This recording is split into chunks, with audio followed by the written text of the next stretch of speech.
Athos Sirianos from FNR joins us on TheInformer. Athos, welcome back. Hello, George. Mate, first order of business, world's waiting to hear who's going to be hosting the 2023 Women's World Cup. And FIFA, of course, has decided tomorrow morning, that's Friday, early Friday morning, our time, Australian time, Eastern Standard Time, we'll hear whether it's going to be Colombia, whether it's going to be Australia and New Zealand, or whether it's going to be somebody else. Yeah? Well, every time we speak, George, we're eliminating bidders. We had 4 when we started this program, and now we're down to the final 2. Is that correct? We had 4 opening bids, and we're talking about Brazil, we're talking about Japan, we're talking about Colombia, and we're talking about the combined, the combo, Australia and New Zealand. Well, this whole process has gone over several years, so there were more countries interested in Korea hosting, and so on. of course, but then They've it went all down dropped to the final 4. We knew Brazil last week had pulled out as a result of financial and economic issues with the coronavirus, but the big news was what dropped on Monday when Japan pulled out of the running, which was a big shock, and has now paved the way for Australia to receive all the AFC's vote and puts them in a very good position for this announcement tomorrow morning. So it's going to be a real slugfest. 2 heavyweights now, the Australia-New Zealand combo, which everyone rates highly, and Colombia, which has never had any opportunity in the past to host a World Cup. Do you have and I don't want to ride you too hard, but do you have a tip? Do you have a feeling that which way it could go? Well, I know where we want it to go. What's your feeling? Well, based off the evaluations, and I'd say that these bids, and a lot of people put a lot of merits in these evaluations. Australia scored the highest. Colombia didn't even score second out of the 4 that were there.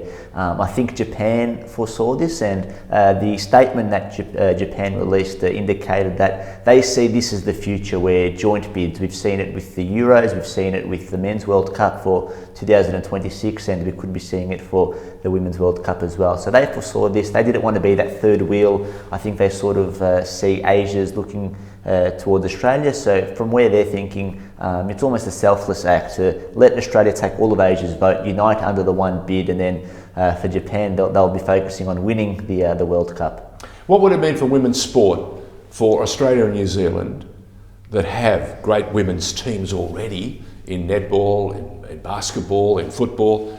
What would it mean for these 2 countries to be the hosts of the 2023 World Cup? It will be massive, not just for women's sport, but for football in Australia. As we know, there is no professional women's league yet in Australia. There's no fully fledged season. We've almost got this unofficial partnership with the US and other leagues where they play half the campaign over there, then they come back for our summer and play here. So if we can get a fully fledged home and away season, that would be great. We've developed some tremendous players who are moving off to Europe and to the best leagues in the world. So if we can use the W League as almost as a pool for developing players, so we can see players like Mary Fowler, Kyra Cooney-Cross, who are so young and have so much to offer. They can learn their craft there and then move off to Europe.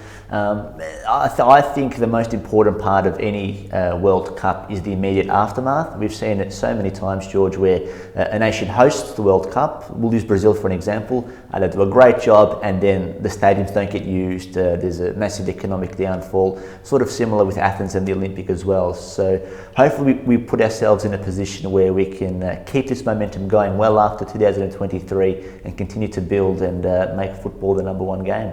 Well, we'll wait till tomorrow morning. FIFA will hand down its decision. Will it be Colombia or will it be Australia and New Zealand? Okay, you mentioned some great young talent is, looking forward to playing in this World Cup in 2023. There is a young woman who's already a Matilda.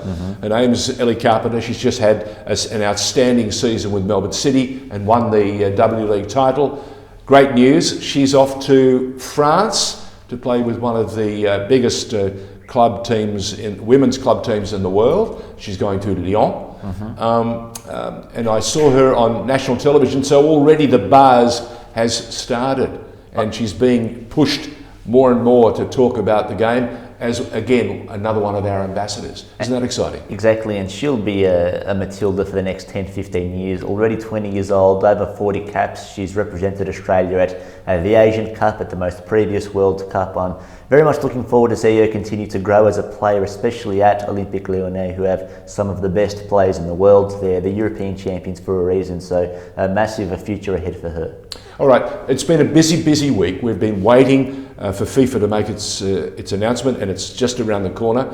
FFA hasn't sat on its hands. No. It's been doing an awful lot of work. Give us a sense of what's happened over the last week. Well, from a political perspective, George, it's been a very positive and uplifting week. We mentioned the news with FIFA, but from FFA level, a lot of people have actually been very impressed with James Johnson and this new FFA board.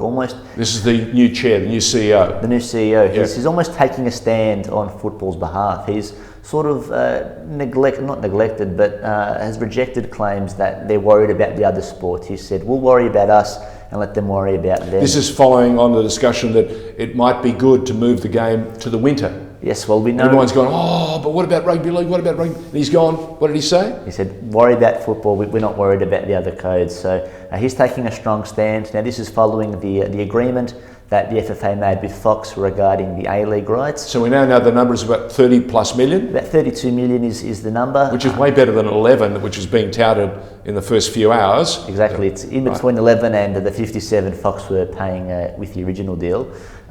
What this means is Fox will cover this A-League season and the following one, and what we know is the 2020... And the W League too. And the W League, yeah. And the 2020-21 A-League season will run from December to July, so it's only been pushed Socceroos and back. Matildas as well included in the deal? Yes, and the only one that misses out is the FFA Cup, which I think will be a bit of a guinea pig to see whether we can work the streaming and all these kind of things. So bring the new technology to take the National Cup tournament, which has been a fantastic success. We've got, is it now 8,000 plus teams from around Australia all put their hand up to vie to be a contestant in the FFA Cup? Yeah, well, the numbers keep growing. I think we're at about 700-800 teams at the moment, right around Australia, going from state 5 or pub teams. Did I say 1,000? I meant 700-800. Yeah. I apologise.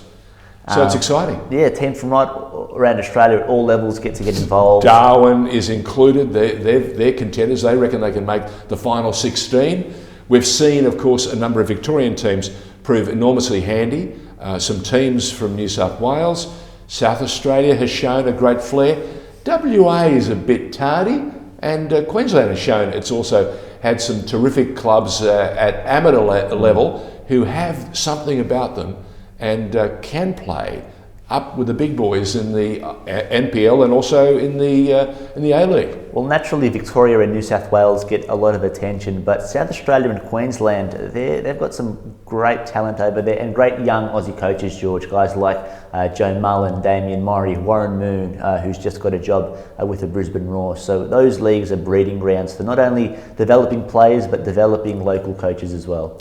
Athos Sirianos from FNR joining us for the football update. That is the A-League update, and of course the news on whether Australia and New Zealand are in a position to do something historic. Can we make this dream become a reality, yay or nay, before we go? I sure hope so.